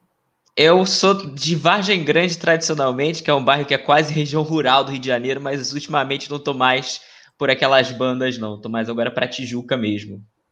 Ah, você está na Tijuca, que legal, que bom. Gosto muito do Rio de Janeiro, sinto muita pena do que está acontecendo aí, né? Infelizmente, como é que fala a Fernanda Abreu? Rio 40 graus, Cidade Maravilha, purgatório da beleza e do caos. Pois é, cada vez mais caos nesses últimos tempos. Do melhor e do pior do Brasil, né? Porque tem tudo de bom do Brasil, tem tudo de pior do Brasil, e infelizmente foi nesse caldo aí que se criou o bolsonarismo. Pois é, berço do bolsonarismo, né? Mas, Sinara, a gente tem aqui, ó, de notícia boa, acabou de formar a maioria, o ministro Luiz Fux tentou interromper o julgamento, mais uma vez foi tratorado pelos demais, tentou tratorar, mas não deixaram. Né? O ministro Ricardo Lewandowski pediu para votar antecipado, depois foi a Carmen Lúcia que pediu para votar antecipado, depois o Toffoli. Então, formou a maioria de uma vez, agora está votando a Rosa Weber, já tem os 6 votos. Fatura encerrada, Sinara. Fecharam o caixão. Então, Moro, suspeitíssimo. Suspeitérrimo. Suspeitérrimo. Gente, que derrota do Moro, que derrota do Merval, que derrota da Globo, que derrota do lavajatismo no jornalismo e na política, né? Que coisa horrível, meu Deus do céu. Como é que deixaram... Hoje eu vi uma notícia, Lucas, eu até comentei no Twitter, que uma empresa de cimento, uma das maiores fabricantes de cimento do mundo, está deixando o Brasil, não vai mais ter negócios no Brasil. Eu falei assim, gente, para que cimento se a Lava Jato destruiu a indústria de construção civil brasileira? Aí precisa de cimento. Vai usar cimento aonde? Pois é. E o argumento deles é que a moeda está fraca. Então tem o fenômeno Lava Jato e o fenômeno Paulo Guedes, né? É uma beleza que tá a situação para as empresas, né? Já estão várias grandes empresas saindo do Brasil. Olha, a Juliana falando aqui, ó, com seu sotaque, até fiz pix, viu, Lucas? Obrigada, Juliana. Essa é boa. Então, Sinara, já temos então a decisão do STF. Teve um bate-boca que eu queria destacar também entre o ministro Ricardo Lewandowski e o ministro Luiz Roberto Barroso. O ministro Luiz Roberto Barroso ficou mais de uma hora falando, fazendo o seu VT para o Jornal Nacional e defendendo a Lava Jato e defendendo toda a operação, né, uma coisa que não estava em questão, a votação não dizia de respeito à Operação Lava Jato. Não era o mérito, né, da questão que eles falam, né, era só se valia ou não. Então ele fez toda uma defesa enfática da Lava Jato, e o ministro Ricardo Lewandowski, o Fux tentou acabar com a votação logo depois desse voto eloquente do Barroso, né, para ver se mudava alguma coisa. O Lewandowski não deixou, e ele fez uma fala muito dura, lembrou um estudo da PUC de Minas Gerais, que fala que a Lava Jato destruiu a indústria nacional. E aí começou o bate-boca entre ele e o Barroso dizendo que o problema, então, é o combate à corrupção e não a corrupção. Enfim, toda uma retórica lavajatista, né, de alguém que está agarrado. Representante da Globo, né? Pois é, morrendo afogado junto da Lava Jato, né? É uma coisa muito triste, o ministro nessa posição que ele se colocou nessa votação, né? Operação Lava Jato com diversas ilegalidades. O Ricardo Lewandowski destacou a Operação Spoofing, destacou os diálogos ilegais, e aí o Barroso falou que não valia de nada, porque foram obtidos por meio de hacker, enfim, toda aquela retórica de quem quer negar o óbvio, né? De que a Lava Jato cometeu diversos abusos. Eu separei aqui também sobre o meio ambiente, Sinara. Não sei se você chegou a destacar um comentário do governador Flávio Dino, que é presidente do consórcio da Amazônia. Ele falou: o presidente brasileiro ficou no fim da fila dos líderes a discursar e o presidente dos Estados Unidos não ficou para ouvir. Ou seja, a esdrúxula diplomacia do Brasil como pária mundial foi bem sucedida. Lamento muito. Haveremos de recuperar o nosso protagonismo global. Fala forte aí do governador, que é presidente do consórcio da Amazônia. Foi muito feio, né? O Biden, tipo assim, saiu rapidinho para não encontrar nem virtualmente com o presidente brasileiro, né? Falou, o Biden vazou.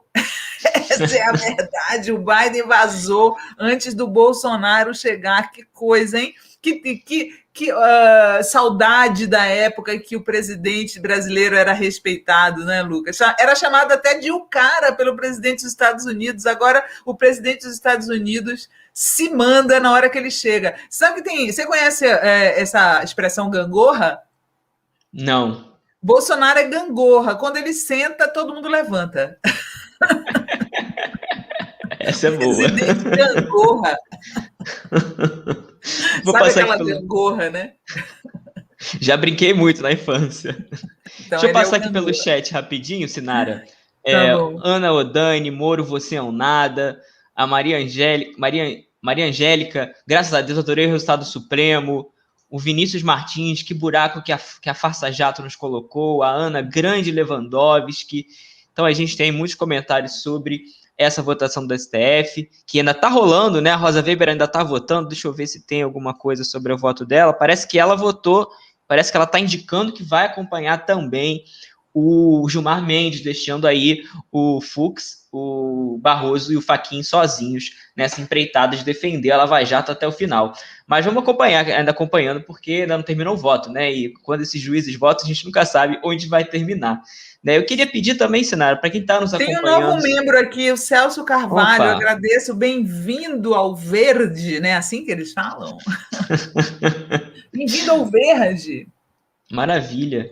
Então, pedir para quem puder nos doar aqui para a gente, doar pelo Pix, doar pelo Superchat. O nosso Superchat pode ser qualquer valor, né? Tem gente com problema com o Superchat, mas pode doar pelo Pix também qualquer valor, não tem valor mínimo. Pode ser R$1,99, pode ser menos, pode ser mais. Se quiser doar R$100 para a gente também, fica feliz, mas pode ser pouquinho também. De pouquinho em pouquinho a gente enche o nosso papo, né, Sinara? É isso aí, Lucas. Muito obrigada aqui pela sua participação. Amanhã o Lucas não participa, só na segunda agora, porque amanhã é o dia do Papo Cabeça e a gente vai conversar. Daqui a pouco eu falo quem vai ser a nossa convidada amanhã. Você quer dar uma última notícia? Isso, queria só dar mais uma última notícia, que o Ministério Público Federal denunciou o ex-ministro Abraham Weintraub por improvidade administrativa por conta daquela fake news sobre plantação de maconha. O presidente da Uni, ele comentou sobre isso, pegar aqui a fala do presidente da Uni, o Iago Montalvão. Bom para aprender a respeitar a universidade pública, que já fez muito mais por esse país do que o Entraub e a sua turma jamais farão. Perdeu uma ação para a Uni, espero que perca nessa também. Viva a universidade pública. Se ferrou, muito bem. Eu quero ver se vai Entraub sofrendo muito, ele merece, né? Ele tratou muito mal a educação brasileira, tratou muito mal o Paulo Freire, ele merece perder grana, né? Se não é para ele perder como cidadão, ministro, que pelo menos ele perca no bolso, né, Lucas? É isso aí. Então, Sinara, até segunda-feira, bom programa amanhã e bom final de semana a todos e a todas que nos acompanham. Para você também, meu querido. Obrigada, hein? Adorei a parceria. Então, estamos chegando aqui ao fim do nosso programa. Estou vendo a Andréa Glória dizendo que o Biden deu um vazare.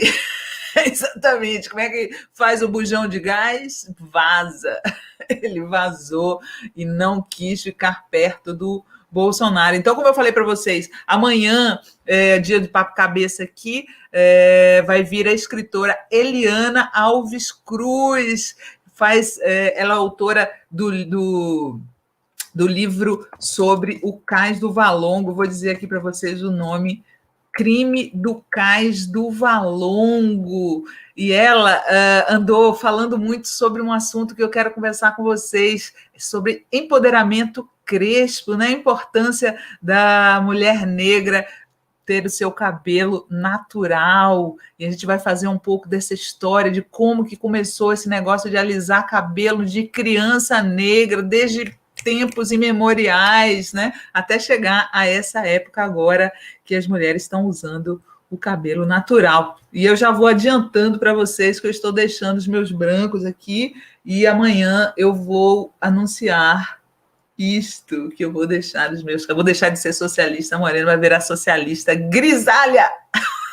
É uma libertação, sabiam? Bom, hoje ainda tem o Fórum Sindical, nossa, a luz mudou aqui completamente.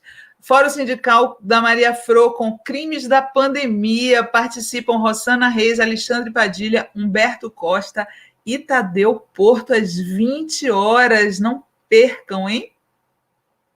E amanhã eu volto com a Eliana Alves Cruz, 17 horas, no Papo Cabeça, nosso programa cultural da semana. Beijão para todos, obrigada, até amanhã.